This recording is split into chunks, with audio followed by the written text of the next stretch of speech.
proses ini cukup krusial untuk teman-teman ikuti karena nanti materi-materi inilah yang akan teman-teman implementasikan saat masuk ke dalam PBL nanti kan.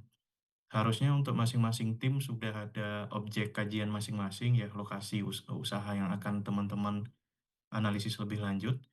Yang mana untuk bagian aspek ROB itu sudah disampaikan di minggu ketujuh kemarin ya sebelum UTS bahwa ada beberapa poin-poin nanti yang bisa kita implementasikan konsep-konsep yang ada di ROB untuk di project teman-teman nantinya dan itu udah tertuang semua di template laporan. Sudah dapat semua kan ya template laporannya dari em, mata kuliah freight forwarding ya dari dosen-dosen di freight forwarding. Nanti silahkan dipelajari dan pastikan menyimak penjelasan saya selama beberapa minggu ini karena biar semuanya paham apa yang mau dikerjakan di project nanti. Ya, biasanya kan saya nggak lama-lama tuh jelasin materi ya, jadi mohon untuk fokus dulu sebentar ya. Yang belum on cam tolong on cam dulu ya, baru saya bisa mulai.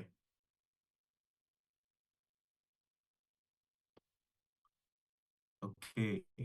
Hmm, ini kayaknya udah 3 minggu ya kita dari perkuliahan terakhir.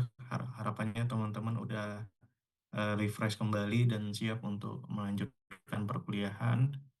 Untuk ujiannya masih dikoreksi ya oleh Asdos. Nanti kalau udah selesai nanti akan saya share ke teman-teman untuk bahan evaluasi personal juga gitu ya. Oke. Kalau yang belum on cam boleh leave aja ya. Kalau belum siap ikuti perkuliahan silakan leave aja. Masih banyak, masih setengah yang belum on cam dari tadi.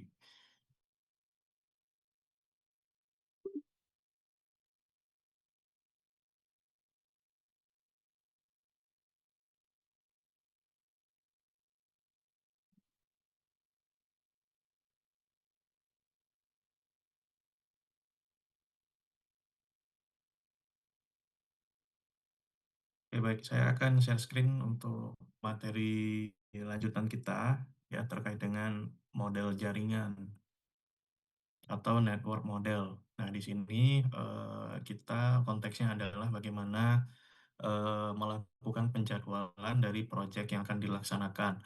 Tentu untuk masing-masing proyek itu karakteristiknya berbeda-beda ya teman-teman. Tahapannya itu berbeda-beda. Misalnya di tahapan freight forwarding di company A itu kan fase-fase dalam melaksanakan proyek itu beda dengan company B. Sehingga tugas teman-teman nanti di proyek masing-masing adalah mengidentifikasi bagaimana tahapan freight forwarding dari suatu perusahaan yang saat ini teman-teman kaji.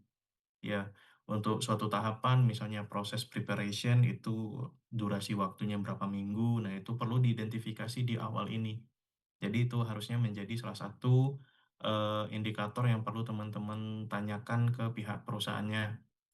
Ya, jadi perlu dicari tahu fase-fase apa aja yang ada di aktivitas freight forwarding di suatu perusahaan gitu ya. Nah, untuk pembahasan kita, ini ada dua project tools yang akan kita gunakan. Yang pertama adalah PERT. Ini fokusnya adalah untuk bagaimana kita melakukan penjadwalan, menghitung kira-kira durasi project yang optimis ataupun pesimis yang akan diselesaikan. Lalu CPM, Critical Path Management, ini adalah kondisi saat kita ingin menentukan tahapan-tahapan proyek. Kadang ada kalanya beberapa proyek itu untuk tahapannya itu ada dua aktivitas atau tiga aktivitas yang berjalan berbarengan. Nah, nanti kita akan identifikasi titik kritisnya itu nanti di bagian mana. Oke. Lalu dari hitung-hitungan kita tadi, kita bisa determine berapa lama durasi proyek yang seharusnya. Ya, tentu ini tidak hanya based on justifikasi personal ya, tapi juga kita ada rumus hitung-hitungannya dan nanti bisa teman-teman implementasikan di PBL-nya. Lalu terakhir ini ada variability in activity times. Jadi dari yang kita nanti olah ya tahapan project yang akan kita ketahui durasinya itu akan ada tingkat keyakinan berapa persen sih nanti em, apa namanya, project ini kita selesaikan tepat waktu. Ya misalnya Kak, kita ingin yakin nih 99% project kita itu selesai tepat waktu. Nah, dengan keyakinan 99% itu, berapa lama durasi minggu yang perlu kita gunakan dalam melaksanakan project tersebut. Nah, jadi ini semua akan kita bahas malam ini, jadi mohon fokus dulu sebentar ya teman-teman. Nanti juga seperti biasa akan ada penugasan sehingga teman-teman lebih paham materi yang kita bahas ini. Yang pertama kita masuk ke PERT dan CPM dulu. Nah, untuk langkah-langkah di perhitungan PERT ataupun kita mendesain CPM, itu yang pertama adalah kita harus tahu struktur work breakdown. Dalam artian tadi ya, fase-fase apa aja yang ada di suatu project. Bisa dari preparation, execution, until nanti ada tahapan monitoring. Itu kan fase-fase yang general, tapi nanti menyesuaikan kembali dengan aktivitas project yang spesifik. Lalu kita mendevelop relationship dari aktivitas tersebut. Misalnya urutan yang pertama yang harus dilakukan apa, urutan kedua apa, urutan ketiga apa. Dan ada kalanya di urutan tertentu itu ada beberapa aktivitas yang berjalan secara paralel. Tidak cuma satu aktivitas aja di satu waktu tersebut gitu ya. Lalu nanti kita akan menggambar ya teman-teman. Kita akan membuat diagram yang bisa menyambungkan semua aktivitas yang ada. Ya, nanti kita akan latih bersama. Lalu nanti kita akan melakukan aproksimasi ya, perkiraan dari waktu ataupun biaya untuk setiap aktivitas. Sebagai project manager tentu teman-teman bisa mengidentifikasi gitu ya kira-kira untuk menjalankan suatu aktivitas itu cost-nya berapa, biayanya berapa, sehingga nanti kita bisa memperkirakan untuk project ini selesai berapa biaya yang diperlukan. Lalu nanti kita akan menghitung critical path. Ini lebih pahamnya nanti kita sajikan di gambar ya. Jadi teman-teman bisa lihat kembali dan nanti akan ada penggunaan jaringan tersebut atau network tersebut ya untuk merencanakan, menjadwalkan, lalu mengawasi dan mengendalikan keberjalanan dari project. Karena kan sejatinya kalau teman-teman dulu pernah belajar basic management ya, ada PDCA namanya ya, plan, lalu kita ada developing, lalu acquiring dan control. Nah, kurang lebih juga di sini juga seperti itu ya, teman-teman. Kita plan dulu, rencanakan, lalu kita jadwalkan, lalu nanti ketika setelah dieksekusi, maka kita perlu monitor dan juga mengendalikan aktivitas yang dijalankan. Nah, ada dua pendekatan yang bisa kita gunakan untuk membuat model jaringan gitu ya. Yang pertama adalah AON, yang kedua adalah AOA. Nah, fokus kita adalah di bagian AON ya, Activity on Node.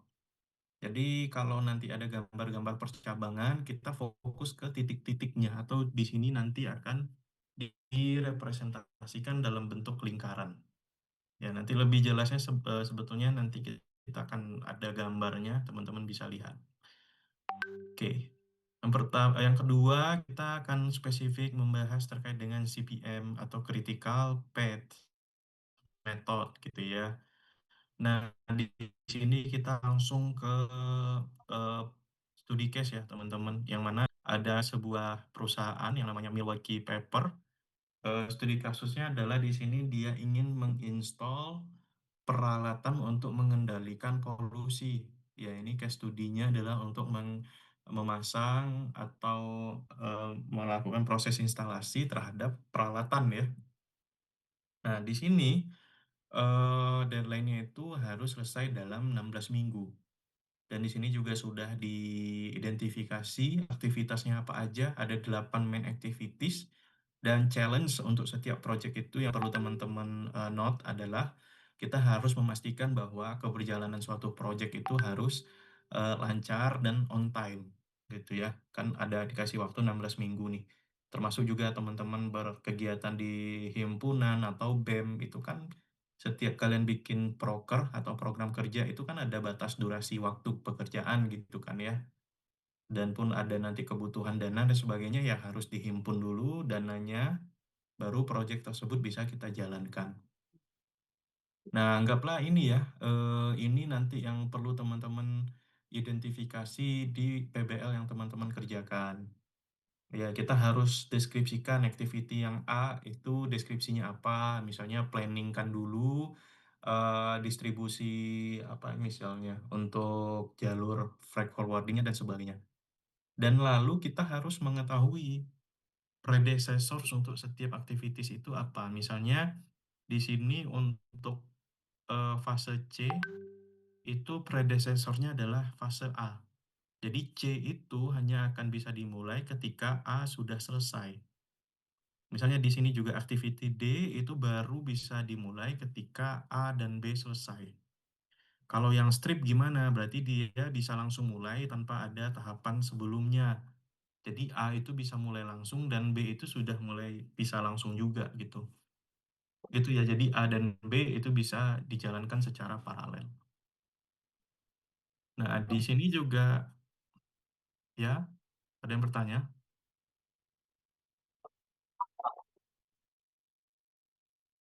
Oke, kita lanjutkan. Jadi di sini udah diketahui ya, udah given masing-masing activity itu durasinya berapa lama. Ada yang 2 minggu, 3 minggu, sampai nanti total minggunya adalah 25. Kalau kita breakdown seperti ini akan menjadi problem. Karena kan di awal, deadline-nya itu kan hanya 16 minggu nih untuk proses instalasi itu. Tapi setelah kita jumlahin semuanya, adalah 25 minggu. Dalam artian ini tentu melewati batas deadline dan kalau berbicara project itu pasti nanti akan ada denda atau penalti yang perlu kita bayarkan kalau projectnya itu selesainya lambat dari estimasi yang ditetapkan oleh si klien gitu ya. Maka di sini perlu kita bikinkan network solution. Kalau dari saya AOA ini nanti tambahan aja bagi teman-teman ya, karena kita fokusnya adalah activity on node atau AON yang saya gambarkan seperti ini. Bagaimana cara menggambarkannya seperti ini yang tertera di layar ke teman-teman masing-masing ya dengan cara melihat tadi aktivitas predesesornya. Masih ingat kan ya tadi di halaman sebelumnya itu diketahui C itu harus dimulai setelah A dari tabel yang ini. Ya, maka di sini C itu hanya akan dimulai setelah A selesai. Nah, B dan A itu bisa dimulai langsung tanpa ada tahapan sebelumnya. Jadi harus note ya teman-teman sebelum suatu aktivitas itu dimulai kita bikinkan dulu lingkaran paling ujungnya itu start. Jadi saat beginningnya itu proses A dan B ini bisa langsung berjalan. Ya, termasuk tadi activity yang D ya, activity D itu berjalan setelah A dan B. Maka setelah A dan B itu panahnya menuju ke si D. Dan seterusnya hingga ke tahap yang terakhir yaitu si H. Oke, ada pertanyaan so far? Ya, jadi fokus teman-teman adalah bisa menggambarkan AON ini, activity on node ini. Jadi ketua tim boleh buka lagi template PBL-nya gitu ya, dan di sini di PBL itu kan sudah di-mention juga bahwa nanti teman-teman perlu menggambarkan network seperti ini untuk di laporan PBL teman-teman. Ya harus tahu misalnya tahapan yang pertama itu nanti apa, tahapan kedua apa, terus predesesornya apa gitu. Apakah ada nanti proses-proses yang bisa berjalan bareng? Ya, kalau kita lihat di sini, yang bisa berjalan bareng itu kan A dan B, C dan D juga bisa berjalan bareng, tapi syaratnya proses terdahulunya sudah selesai gitu. Ya, jadi nanti tolong diidentifikasi dari project masing-masing. Nah, ketika kita sudah bikin network solution seperti ini, tugas teman-teman berikutnya adalah membuat ini, ya, earliest start-nya, earliest finish-nya, latest start-nya, dan latest finish-nya, ya. Setiap lingkaran tadi itu kayak didetailkan gitu ya. Yang di atas ini adalah earliest-nya, ya, untuk start dan finish. Yang di bagian bawah adalah latest start dan latest finish. Maksudnya apa? Nanti kita bisa contohkan di berikutnya. Dan pastikan setiap lingkaran yang mau kita tuliskan itu ada kode tahapannya atau kode fasenya dan durasinya. Kebetulan ini satuan durasi kita adalah 2 minggu ya. Jadi harusnya kalau nanti di studi kasus teman-teman itu bervariasi, satuan waktunya harus disamakan. Misalnya yang tadi ada hari, bulan, atau minggu, itu barangkali teman-teman harus satukan dulu dalam satuan minggu, itu disamakan gitu ya. Nah, gitu. Nah, bagaimana cara kita menuliskannya seperti ini? Jadi yang ini itu adalah metode CPM, Critical Path Method, metode jalur kritis kalau dalam bahasa Indonesianya. Nah, di sini yang perlu teman-teman tulis dulu adalah masing-masing activity itu kan udah given berapa durasinya dalam minggu. Itu semua udah ada di tabel ini nih. A itu durasinya 2 minggu, B durasinya 3 minggu, dan sebagainya. Nah, itu yang perlu teman-teman gambar di sini. Ya, angka-angkanya itu sesuai dengan given di tabel yang sebelumnya. Ya, lalu eh, eh, inisial fasenya udah digambarkan, dituliskan juga di sini ya, teman-teman. Nah, lalu tugas kita yang bagian atas ya, yang bagian hijau. Yang bagian hijau ini, warna hijau itu kan artinya adalah earliest start dan earliest finish. Ya, jadi kapan fase tersebut bisa paling awal mulai? Ya, kalau A dan B itu dari minggu 0 pun dia sudah bisa mulai, benar ya? Karena kan nggak ada fase yang mendahului. Jadi dia mulai dari minggu ke 0, selesainya nanti di minggu kedua dan minggu ketiga untuk si B, sesuai dengan durasi masing-masing. Benar ya? A itu selesai setelah minggu kedua dan si B itu selesai setelah minggu ketiga.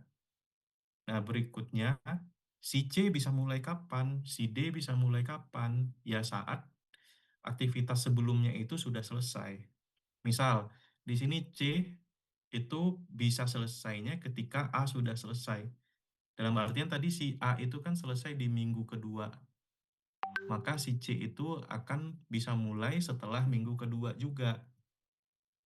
Nah, karena durasi C adalah 2 hari, maka 2 ditambah 2 adalah 4. Begitu cara bacanya ya. Dan si D, karena sebelumnya ada 2 aktivitas, A dan B, maka kemungkinan yang paling cepat dia bisa mulai itu kan di minggu ketiga, teman-teman. Karena syaratnya si D itu hanya akan bisa dimulai ketika si A dan si B itu udah selesai. Dalam artian selesainya itu adalah di minggu ketiga. Kenapa nggak minggu kedua dimulainya karena si A ini udah durasinya 2 minggu? Karena kan kita harus nunggu dulu nih si B ini selesai selama 3 minggu. Baru si D-nya bisa kita mulai. Begitu ya. Jadi kalau misalnya ada 2 percabangan sebelum suatu noda, ini namanya node ya, atau noda. Node itu adalah bagian titik dari suatu aktivitasnya. Maka kita cari nilai maksimum antara node yang ada di predesesor sebelumnya. Nilai maksimum dari EF-nya adalah 2, 3 adalah 3 gitu ya. Maka D itu bisa mulai ketika minggu ketiga. Karena durasi D adalah 4, maka dia akan finish di minggu ke-7. Oke, lalu si E pun begitu ya. Si E ini nanti hanya eh, diawali oleh fase C, tahapan C. C itu selesai di minggu keempat, maka E akan mulai di minggu keempat dan selesai di minggu ke-8. Dan seterusnya nanti sehingga selesai sampai H. Ternyata H itu bisa selesai sampai 15 minggu. Dalam artian dengan kita bikin diagram networknya seperti ini, kita bisa mencapai deadline-nya tadi, guys. Deadline-nya berapa lama? Di awal 16 minggu. Kalau kita totalin semua, dianggap ini berurutan semua fasenya, itu totalnya 25 minggu. Tapi ketika kita mendesain dia sedemikian rupa, ada yang bisa dijalankan secara paralel, maka durasi pengerjaannya bisa lebih cepat kok, nggak perlu yang 25 minggu.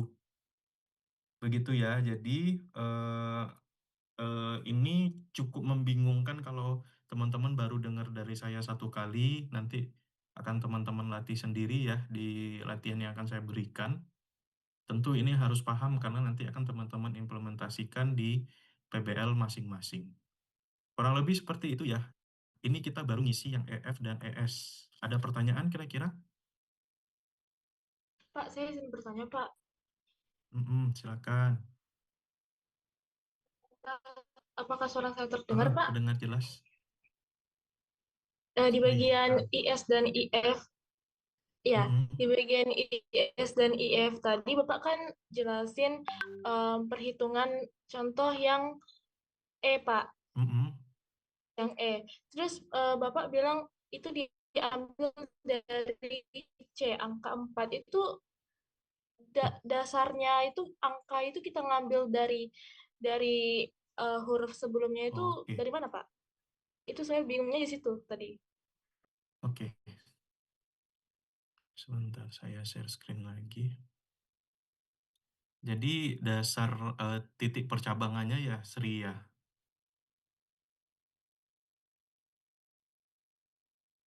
Sebentar.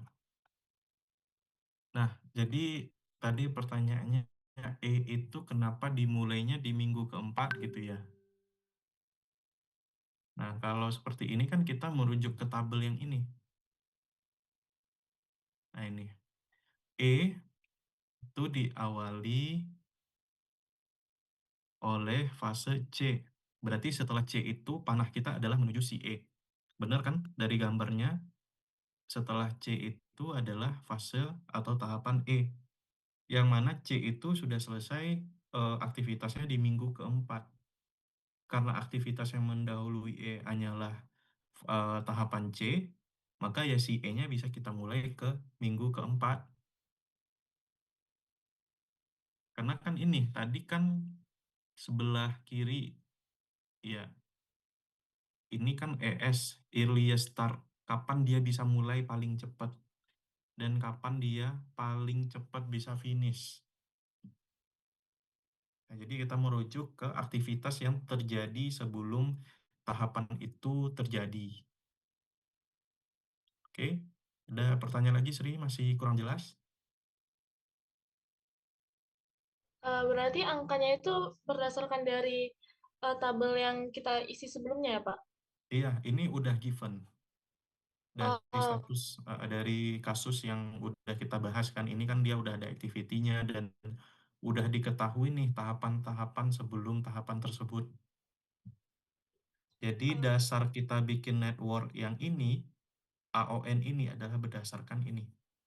Activity-nya apa, time weeks-nya berapa, lama durasinya, dan predecessor activity-nya apa saja. Predecessor itu artinya tahapan sebelumnya gitu ya, yang harus diselesaikan sebelum tahapan selanjutnya dimulai. oh. Oke, Pak, paham, Pak. Makasih, Pak. Ya, sama-sama. Yang lain masih ada yang ragu? Pak, saya mau nanya, Silakan. Dayu, kan misalnya nih, ada kemungkinan nggak Pak pas dibuat time estimate-nya tuh, misalnya yang diminta 16 weeks, nah hasilnya tuh udah langsung 16 gitu Pak.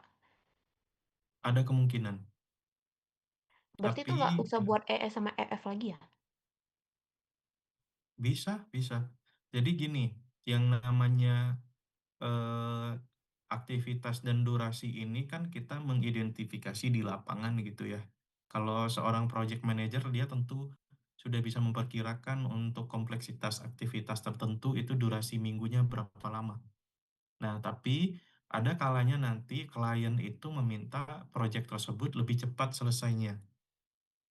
Ya, itu perkara nanti. Yang penting kita sekarang identifikasi dulu dengan kondisi seideal mungkin. Untuk masing-masing tahapan itu durasi pengerjaannya berapa lama. Ada kalanya nanti total weeks kita setelah menghitung yang tadi, AON-nya dengan cara CPM, itu seperti ini. Ya, ada kalanya bisa lebih selesai lebih awal dari deadline yang ditentukan, ada kalanya bisa melewati atau pas waktunya. Nah, itu nanti perkara nanti tuh. Yang jelas kita identifikasi dulu proses-proses di proyeknya dan berapa durasi untuk masing-masing tahapan di proyek tersebut. Itu dulu ya, Dayu. Nanti Ya, kita terima kasih akan ya, ada Pak. nanti kita akan ada case saat proyeknya itu ternyata lebih lama nih dari target waktu yang ditentukan. Yang lain ada pertanyaan lagi? Silahkan.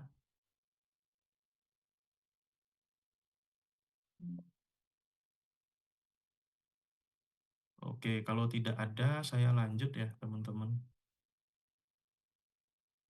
Untuk EF dan ES, ini asumsi saya teman-teman sudah memahami semua. Lanjut kita mengisi yang bagian bawah, yang biru sama yang oranye ini. LS itu artinya adalah start yang paling terlambat. Jadi kapan suatu aktivitas itu paling telat boleh mulainya. Sedangkan LF, latest finish, ya kapan proyek tersebut bisa paling telat selesai. Nah, bagaimana caranya? Caranya berarti kita mulai dari yang minggu terakhir ini, yang di tahapan terakhir.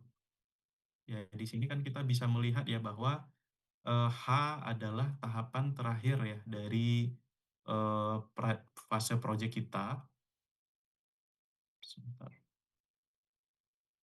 Si H ini adalah fase proyek terakhir, maka untuk mengisinya itu kita bisa bikinkan seperti ini. Jadi ketika hijau yang paling akhir itu isinya 15, otomatis ya latest finish-nya. Jadi yang oranye itu LF, latest finish, sedangkan yang biru itu latest start. Ya, maka kita bikinkan latest finish-nya sama dengan earliest finish. Jadi sama-sama di minggu ke-15 nih selesainya paling lambat gitu ya. Maka 15 kita isikan ke depan ya. Yang warna biru ini kita isikan dengan angka 13 yaitu selisih antara 15 dan 2. Jadi tadi kalau yang untuk ES dan EF kita mulai dari depan ngisinya, sekarang kita dari yang paling belakang. Ini saya isi 15, di sini kita isi 13. Nah, otomatis si F dan G yang mendahului si H, ya, F dan G ini kan mendahului si H. Berarti dia paling telat itu boleh selesai di minggu ke-13. Betul ya? Boleh. Tadi kan di awal si F itu selesainya di minggu ke-7. Tapi ternyata si H itu baru mulainya itu di minggu ke-13. Boleh dong si F itu selesainya di minggu 13 gitu. Nah, itu maksudnya ya, latest finish itu kapan si suatu tahapan itu bisa paling telatnya itu selesai kapan atau mulainya kapan. Ya. Lalu kita selisihkan dengan yang di depannya 13 dikurang 5, 8. 17 dikurang 3 adalah 14. Nah, kita perhatikan sebelum F itu ada C ya. Lalu sebelum G itu ada si E. Maka di sini kita bisa bikinkan dulu ya. Si E itu selesai paling telatnya itu adalah di angka 8 di minggu ke-8. 8 dikurang 4 berarti 4. Nah, ada kondisi nih sebelum E dan F itu adalah fase C. Benar ya? Maka di sini C itu paling telat boleh selesainya kapan, teman-teman? Di minggu kapan si C ini boleh selesainya itu paling terlambatnya kapan? Apakah di minggu ke-14 atau di minggu keempat? Dan bisa berargumen kira-kira Empat, Pak. siapa barusan? Mario ya? Iya, benar ya, 4. Jadi fase C itu hanya boleh selesai paling telat itu di minggu keempat. Kenapa begitu? Karena si E ini dia paling telatnya bisa mulainya di minggu keempat. Ya, jangan diisi di sini 14. Ya kan, kalau di sini 14 tentu E-nya mulai lebih telat lagi. Padahal di sini kita udah dapat nih, earliest start-nya dari si E itu adalah 4 di minggu keempat gitu ya. Nah, maka seperti itu teman-teman. Saya nggak bisa ngapus ya. Itu. Nah, jadi di depannya kita selisihkan lagi. 4 dikurang 2 adalah 2. Lalu di sini, karena ini di sininya 8, di sini pasti 8 juga. 8 dikurang 4, 4. Lalu di sini ada percabangan lagi, sebelum D itu ada A dan B. Nah, karena A itu nanti akan ada fase C setelahnya, maka selesainya itu paling telat di minggu kedua dan dimulai di minggu ke-0. Nah, eh, gitu ya. Dan sama juga dengan si B. B itu dia paling telatnya itu selesai di minggu keempat dan paling telat itu bisa mulai di minggu pertama. Saya yakin kalian masih pusing, tapi nanti harapannya bisa diulang-ulang lagi. Sebetulnya ini konsepnya simple ya, lebih ke penggunaan logik ya, logika berpikir gitu. Jadi yang perlu teman-teman camkan adalah earliest finish dan earliest start itu kita mulainya dari depan. Yang bagian atas ini ya. Yang bagian hijau itu mulai dari depan, sedangkan yang bagian biru dan oranye itu kita mulai dari paling belakang. Perlu di make sure bahwa angka yang paling di ujung ini harus sama. Ya, harus sama antara eh, earliest finish-nya dan latest finish-nya di tahapan yang terakhir. Oke, nah ada kondisi di mana semua angkanya itu sama, ya kan? Ada kondisi angkanya itu sama, yaitu di fase 4 itu kan di atasnya 0 di bawah 0, di atas 2 di bawahnya 2. Di C juga sama, 2 2 dan 4 4. Di E juga sama, benar sama ya. Di G juga sama, dan di H juga sama. Maka jalur kritis untuk proyek ini adalah tahapan A, C, E, G, dan H. Ya, apa artinya jalur kritis? Artinya tahapan-tahapan tersebut tidak boleh terlambat untuk dimulai. Ya, contoh aja lah si D. Si D ini dia itu bisa dimulai di minggu ketiga atau di minggu keempat itu masih aman. Contohlah si B. Dia itu dimulai di minggu yang 0 atau minggu pertama pun masih aman, masih belum terlambat. Tapi untuk fase-fase yang lain, itu durasi waktu mulainya itu nggak boleh bergeser. Karena earliest start dan earliest finish-nya itu angkanya harus sama dari hasil perhitungan kita.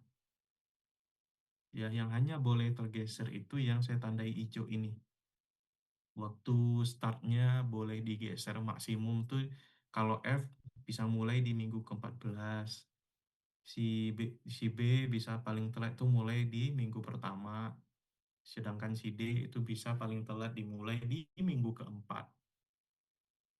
Nah, seperti itu ya teman-teman. Jadi nanti selain tugas teman-teman adalah untuk menggambarkan activity or not, teman-teman juga perlu menentukan jalur kritisnya itu yang mana.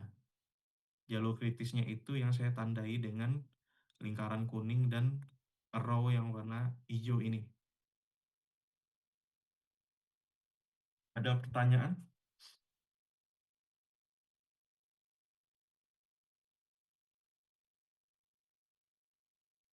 Ada tanggapan kira-kira?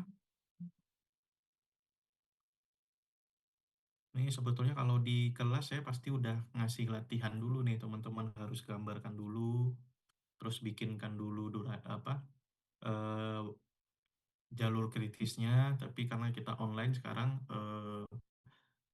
disimak dulu penjelasan saya. Nanti teman-teman boleh kerjakan latihannya setelah saya jelaskan semua materinya selesai dulu gitu ya. Oke, berarti kondisi saat ini kita bisa mensummary-kan ya, mensummary-kan jalur mana aja atau tahapan mana aja yang kritis ya melalui tabel ini.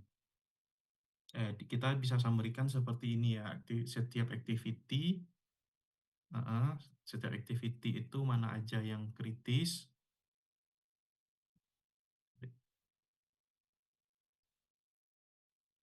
Activity mana aja yang kritis tadi ada yang yes, yes, yes, yes, yes, yang artinya dia nggak boleh bergeser tuh waktu mulainya atau waktu finishnya, harus sesuai dengan yang dimulai dengan earliest startnya dan earliest finishnya gitu ya. Nah ini semua sudah ada di AON tadi, sehingga teman-teman hanya perlu untuk eh, mensummary-kannya di dalam tabel. Oke, saya lanjutkan ya. Jadi untuk CPM atau Critical Path Method-nya teman-teman sekarang sudah bisa memahami bagaimana cara untuk menghitung dan membuat gambar diagramnya. Nah, lalu kita sekarang masuk ke bagian PERT. PERT itu tujuannya adalah untuk three time estimates. Jadi kalau kita menjalankan suatu project, ada kalanya kita itu bisa merasa optimis atau kita merasa pesimis juga ada saat-saat waktu tertentu dan bahkan ada kondisi ideal yaitu digambarkan sebagai most likely time. Nah, jadi kalau kita menghitung PERT atau PERT itu harus mengconsider semua waktu-waktu ini yang optimistic time-nya berapa lama, lalu secara idealnya itu harus selesai berapa lama, dan pessimistic time-nya paling lambat itu bisa selesai kapan. Nah, ini ada masing-masing ada best case skenario, lalu yang paling realistis, dan case yang paling terburuk.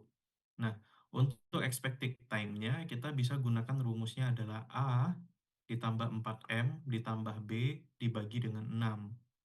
Sedangkan untuk variansinya, ya ini kita hanya menggunakan rumus ya di PERT ini teman-teman, kita nggak ada penggambaran diagram lagi. Ya, jadi di sini fokus teman-teman paham ya artian dari masing-masing huruf di rumusnya. Di sini B kurang A dibagi dengan 6 dipangkat 2. Ya ini harusnya kalau A, M, dan B-nya udah given, maka teman-teman bisa langsung menghitung hasilnya berapa. Oke, saya lanjutkan ke bagian bawah. Nah, ini nggak usah dulu ya, ini membingungkan. Nah, ini, misalnya activity A, B, hingga H itu udah diketahui most likely time-nya. Ini sama persis angkanya dengan yang kita eh, estimasikan di awal nih, di tabel yang sebelumnya tadi yang kita pas bikin CPM-nya atau Critical Path Method-nya. Itu dianggap sebagai most likely time atau kondisi yang paling ideal atau yang paling logis sesuai dengan kondisi yang realistik. Nah, tapi ada kondisi di mana kita bisa optimis, misalnya tahapan A itu bisa selesai lebih cepat dalam 1 minggu, tapi kita juga kadang bisa ada kondisi pesimis, ya tahapan itu selesai 1 minggu lebih lambat. Karena mungkin ada apa namanya perubahan dari resource yang digunakan sehingga nanti akan berdampak dengan kapan waktu selesai dari proyek tersebut. Nah, maka expected time-nya kita bisa gunakan rumus ini, A tambah 4M tambah B dibagi dengan 6. Maka hasilnya segini, teman-teman. Ya. Maka dengan kondisi expected time-nya seperti ini, kita bisa menghitung variansinya. Ya, ini tinggal masukin pindah-pindahin rumus aja ya. A, M, dan B-nya kan udah diketahuin. Maka didapatlah di sini misalnya tahapan A itu variansinya adalah 0,11, B juga demikian, C juga demikian, dan seterusnya. Ya, apa sih tujuannya kita untuk menghitung variansi ini? Nanti kita bisa gunakan untuk perhitungan ini, teman-teman. Ya, untuk menghitung standar deviasinya.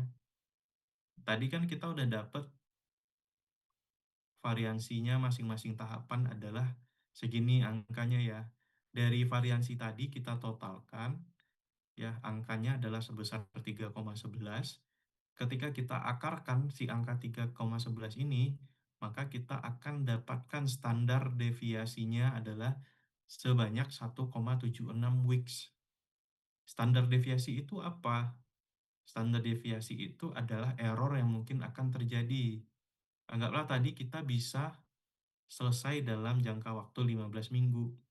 Ketika ada STD ini atau standar deviasi, bisa jadi proyek itu selesainya 15 ditambah 1,76 minggu atau bahkan lebih cepat dari 1,76.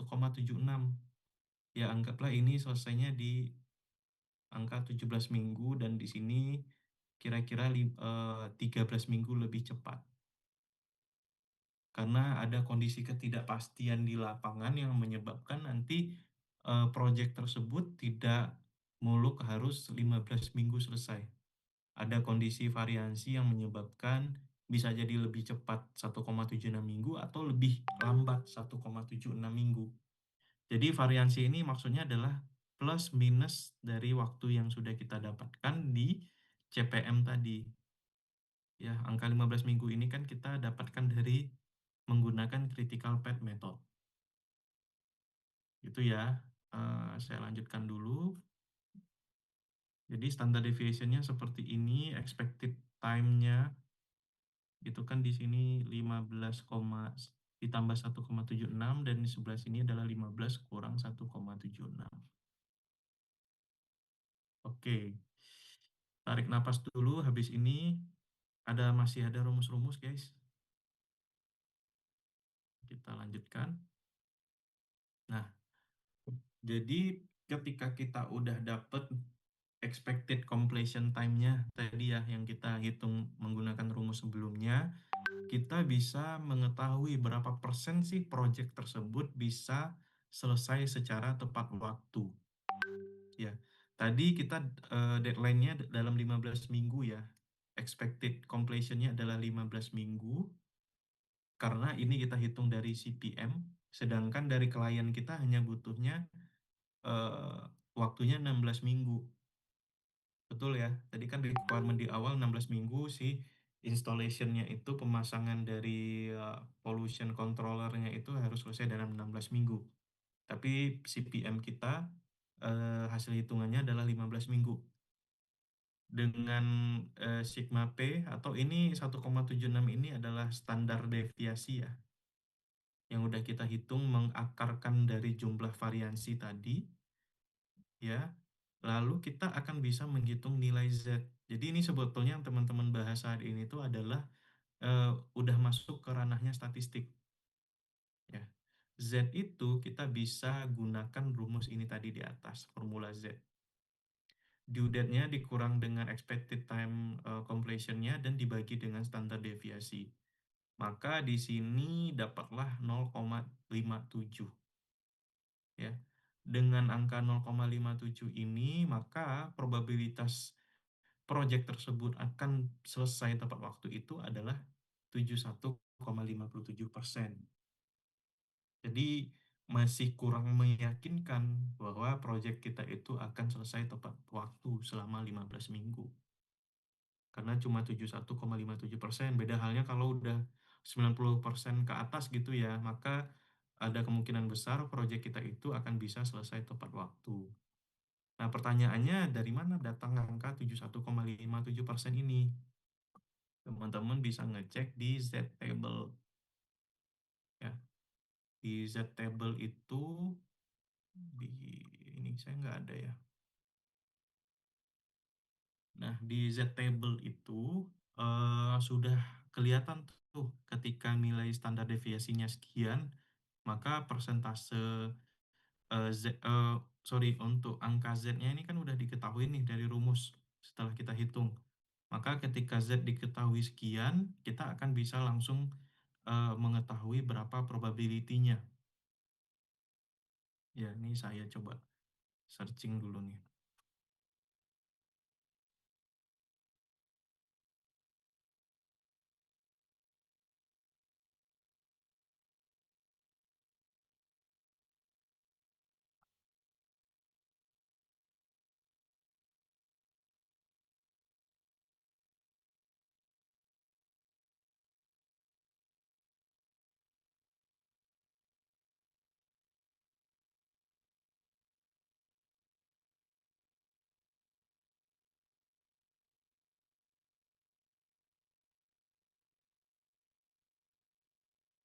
Nah, di sini ya teman-teman, ketika kita searching Z table, nah, di sini teman-teman bisa lihat tuh angkanya berapa.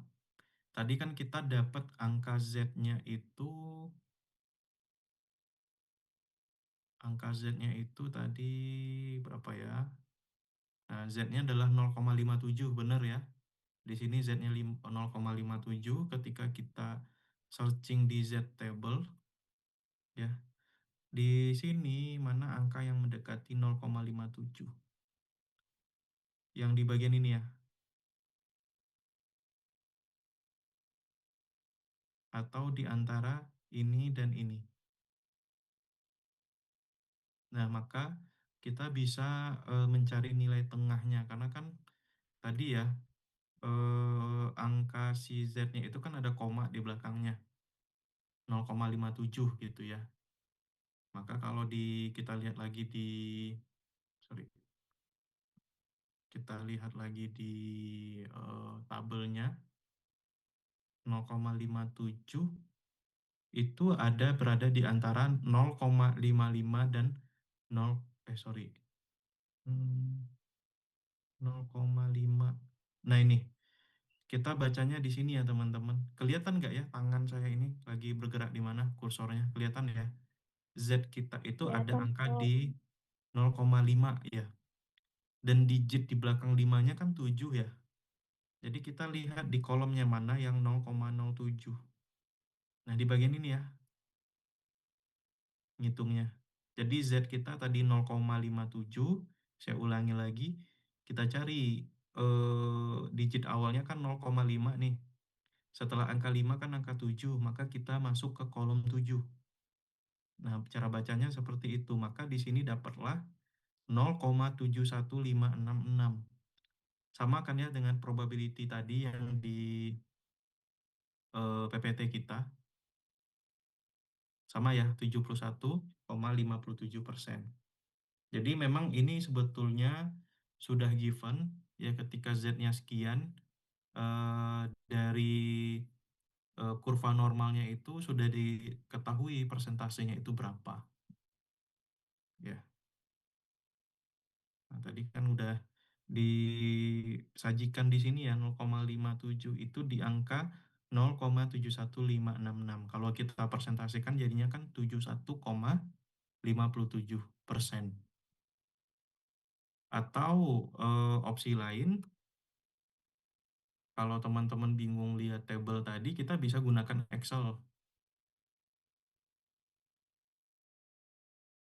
Oh, apalagi tuh Excel. Excel ini gampang aja. Kita gunakan rumus norm if. Sorry. Norms. Nah, ini.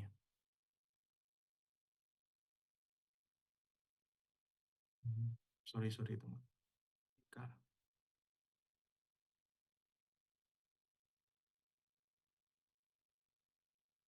Hmm,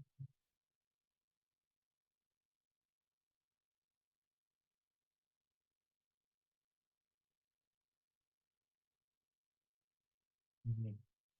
Sorry, saya agak lupa. Yang ini. Ini. Pakai rumusnya itu norms this. Tadi kan Z kita angkanya berapa ya tadi ya? Angka Z kita itu di angka 0,57 ya. Nah, di eh, PowerPoint saya, Z hasil perhitungan kita adalah 0,57. Kalau kita hitung di Excel, kita gunakan norms this ini, lalu masukkan angka Z-nya berapa? 0,57.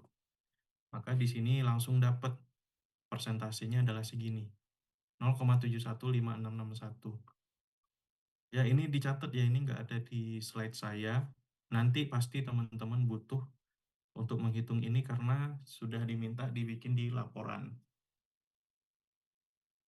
Gitu ya. Kenapa angka ini muncul? Sebetulnya kalau mau lebih detail lagi, ini dipelajari di statistika lanjut, tapi di LPI kan nggak ada mata kuliah statistika lanjut ya. Jadi cukup teman-teman saat ini tahu saja cara menghitungnya itu untuk Z itu adalah menggunakan tabel Z tadi bisa di searching ya di Google atau menggunakan rumus Excel-nya yaitu norms dis. Lalu dalam kurungnya kita isikan dengan angka Z yang kita peroleh yaitu 0,57 tadinya. Ya, sehingga persentasenya itu betul ya di PPT saya itu 71,57%. Oke. Nah, ada kondisi di mana kita ingin secara pasti selesai persentasenya itu 99%. Kalau angkanya cuma 71 kan kurang meyakinkan ya bagi klien kita. Maka kalau kita ingin klien kita yakin proyeknya itu bisa selesai tepat waktu, maka kita bisa memberikan opsi bahwa proyek itu bisa selesai 99% tingkat keyakinannya. Jadi di sini caranya adalah dengan mencari nilai probability-nya. Ya, paling gampangnya di Excel lagi, teman-teman. Ya, tadi kan rumusnya adalah norms this, sekarang kita pakai rumusnya norms inf. Probability-nya sekarang kita maunya selesai 99% kan? Nah, maka kita langsung ketikin aja 99%, maka akan muncul angka Z-nya adalah 2,32. Ya, jadi ada dua rumus yang bisa teman-teman gunakan nih. Norms this itu ketika Z-nya diketahui, sedangkan yang di bawahnya itu persentasenya yang diketahui. Ya, 2,32. Apakah sesuai dengan PPT saya tadi? Sama ya, 2,33. Maka due date-nya itu menggunakan rumus ini. Harusnya ini rumusnya sama dengan ini. Oh nggak sama ya, beda rumusnya.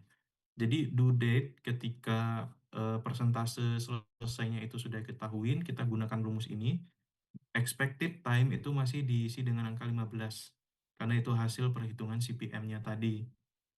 Z itu kita olah dari tabel Z atau kita bisa hitung di Excel tadi ya. Ketika persentasenya 99%, maka Z-nya adalah 2,33 ya. Sedangkan apa namanya? Ini yang sigma P ini adalah standar deviasi itu kita udah dapat tadi 1,76. Hitungnya adalah ini tadi ke depan lagi akar dari total variansi semuanya.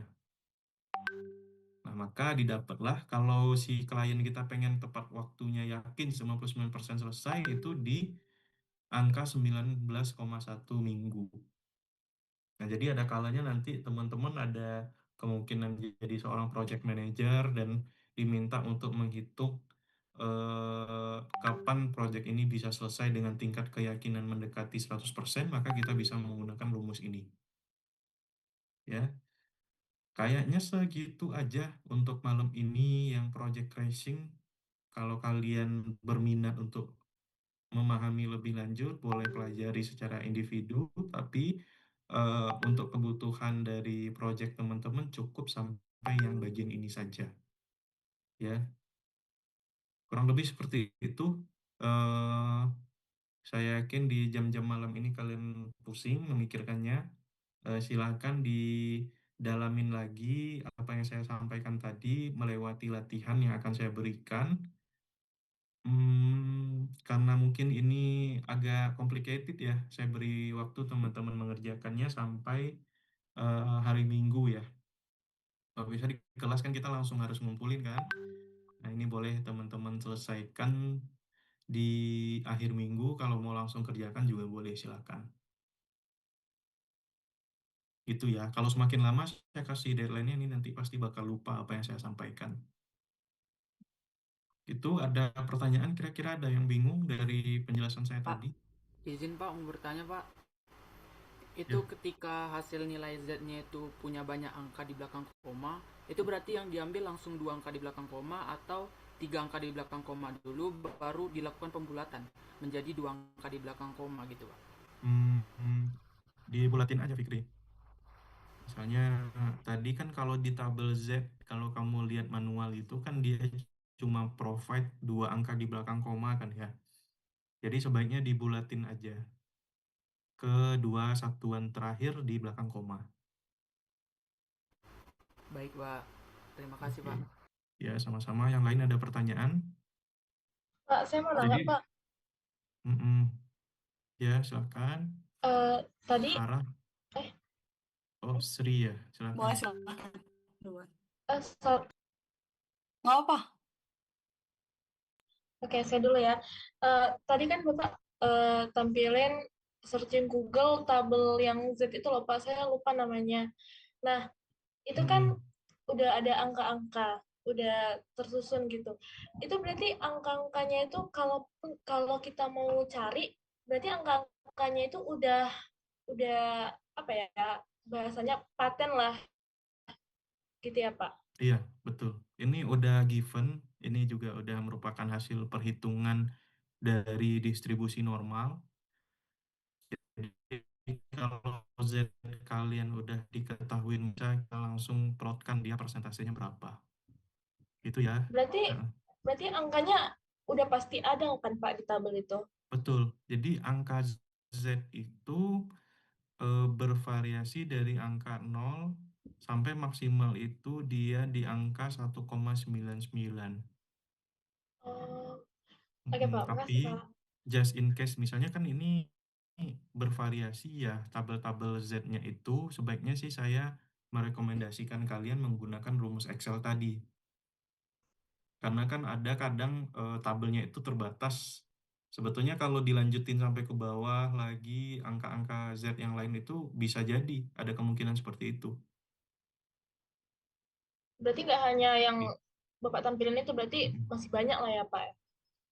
Ya, ada kemungkinan lebih dari ini karena persentase itu kan harusnya sampai 99,99%. Ini paling ujung bawah aja ini cuma 97,67.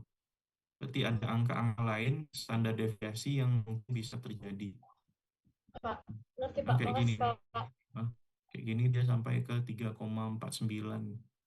Untuk tingkat keyakinannya 99,98%. Oke, Sri ya tadi ya. Iya, Lanjut, Pak. siapa lagi? Izin Pak, untuk Silakan, Sarah. tabel yang tadi Pak, yang 3 times estimate, Mm, itu tuh nilai dari tabel optimistic, most likely, sama pessimistic itu didapat dari mana ya Pak? Ini dari justifikasi project manager. Ya, ini sebetulnya kalau kita sebagai mahasiswa kan udah diketahuin ya, udah given ya, tapi asal muasalnya itu adalah dari project manager yang melakukan estimasinya. Ya, misalnya tadi kan ada kondisi ideal nih, paling realistisnya berapa minggu akan selesai. Tapi ada kondisi optimis, kondisi pesimis bahwa durasi pekerjaan itu akan lebih lama dari yang kita kaji tadi gitu. Ini semua murni justifikasi dari project manager yang tentu sudah apa ya punya sepak terjang yang cukup lama dan berpengalaman untuk mengelola proyek. Atau bisa jadi ini bisa kita kumpulkan datanya dari eh, konsultan. Jadi konsultan itu kan biasanya kalau kita berbicara di perusahaan manufaktur, konsultan yang didatangkan itu bisa jadi dari dosen atau dari peneliti-peneliti yang mana mereka itu menjadi narasumber yang bisa menentukan berapa lama nih suatu tahapan bisa selesai, optimistic time-nya berapa, pessimistic time-nya berapa. Tapi karena teman-teman di sini mahasiswa ya, kita sekarang membahas yang given aja datanya. Kalaupun nanti mau diimplementasikan di project gitu ya, silahkan cari tahu dari sumber informasi di perusahaan freight forwarding-nya. Masing-masing tahapan itu selesainya berapa lama, most likely-nya. Untuk optimistiknya, barangkali teman-teman dikurangin aja angka 1 dari most likely-nya. Misalnya ada yang selesai 5 minggu gitu ya, berarti optimisnya bisa jadi 4 minggu. Pessimistic time-nya bisa jadi 6 minggu. Asal konsisten bikin pengurangan atau penambahannya untuk setiap tahapan. Gitu ya, Sarah Iya ya. sih. Berarti ini kalau misalnya di soal udah given gitu ya, Pak?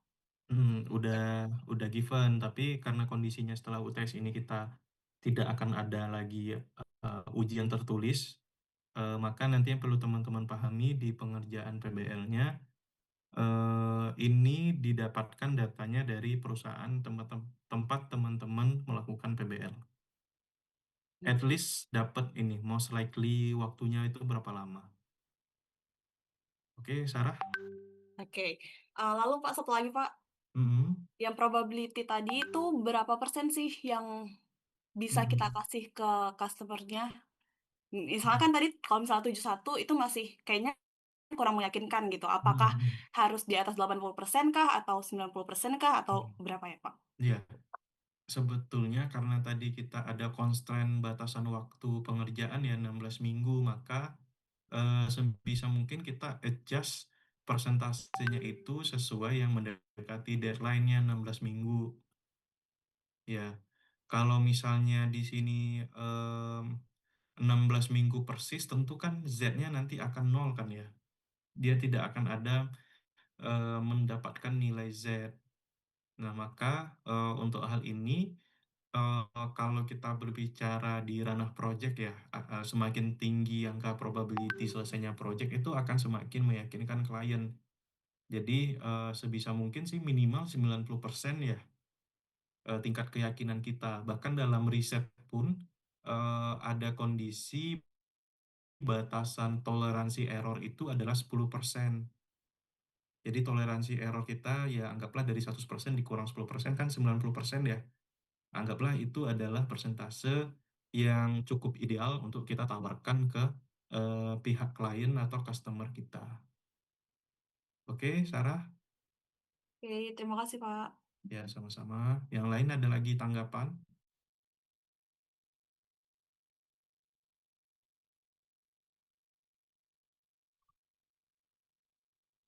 Kalau tidak ada, saya sudah menyiapkan tugas yang perlu teman-teman kerjakan.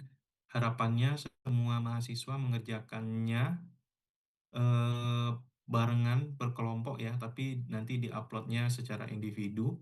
Jadi kan ini semua udah ada timnya masing-masing ya. Silakan bekerja bersama dan pahami bersama cara penyelesaiannya, sehingga nanti pas ngerjain PBL-nya nggak ngangong-ngangong gitu ya. Ada satu yang sudah paham, ada yang lain nggak paham gitu ya, sehingga nanti yang bekerja orangnya itu-itu aja. Karena yang lain nggak mau paham dan nggak mau tahu gitu ya cara pengerjaan proyeknya seperti apa. Jadi harapannya karena semua udah dikasih latihan nih di kelas, nanti bisa mengimplementasikan teori yang didapat untuk PBL-nya.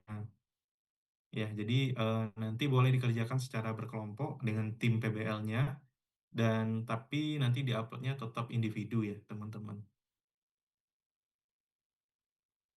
Oke, karena ada menggambar grafik di sini, tetap ya saya minta teman-teman bikinnya secara tulis tangan, karena cukup riwah kan itu bikin grafik AON-nya, lalu ada perhitungan-perhitungan juga yang saya rasa akan lebih efektif jika teman-teman bikinnya dalam tulisan tangan. Gitu ya. Ada lagi tanggapan kira-kira?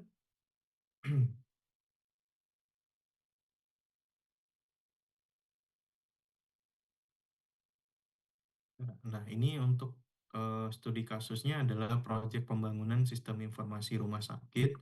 Data proyeknya udah ada, lalu di sini udah ada waktunya, ada yang optimis, most likely dan juga pesimis. Nanti teman-teman diminta untuk membuat network diagram dan critical path-nya, ya, lalu melakukan forward dan backward pass-nya untuk menghitung ES, EF, dan LS dan LF. Lalu nanti probability-nya dihitung ya sesuai dengan rumus yang sudah saya sampaikan tadi. Lalu nanti kalau misalnya direkturnya ingin 99% yakin bahwa proyek itu selesai waktunya tepat, maka nanti teman-teman bisa mengacu lagi ke PPT yang saya share tadi, cara perhitungannya gitu ya. Dan ini rumus Excel bisa kita gunakan norms this dan satu lagi tadi norms INV gitu ya, kalau misalnya persentasenya yang diketahui. Oke, kayaknya gitu aja ya penjelasan dari saya. Silakan dipelajari lagi karena nanti akan diimplementasikan ke PBL teman-teman. Kalau ada yang kebingungan, boleh langsung di chat aja di WA group ya, biar yang lain juga bisa tahu cara penyelesaiannya untuk dipelajari bersama. Pak, Saya kira saya itu ya, mau nanya, teman-teman. Pak. Ya, Sri, silakan. Terakhir, Pak, Mm-mm. untuk tugas yang Bapak kasih barusan ini tugas kelompok atau sendiri, Pak, individu? Boleh ngerjainnya kelompok, tapi tetap ngumpulinnya secara individu ya. Oh, berarti ini bukan tugas PBL ya, Pak, ya? Berarti tugas Bukan, individu. Oh, ini latihan sebelum nanti teman-teman masuk ke proyek PBL masing-masing. oke, Pak. Terima kasih, Pak. Oke, yuk. Yang lain ada lagi tanggapan?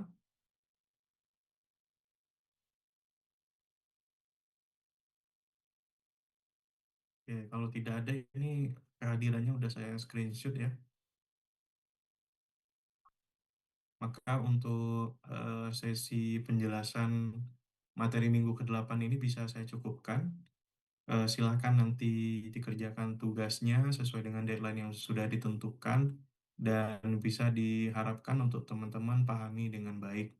Karena ini nanti bisa aplikatif terhadap PBL ataupun kebutuhan pekerjaan teman-teman di masa yang akan datang, gitu ya. Oke, kalau gitu saya ucapkan selamat malam, selamat berakhir pekan. Saya akhiri, selamat malam, Assalamualaikum warahmatullahi wabarakatuh. Terima kasih, Pak. Selamat Ya, malam, Pak. sama-sama. Terima kasih banyak. Terima kasih, Pak.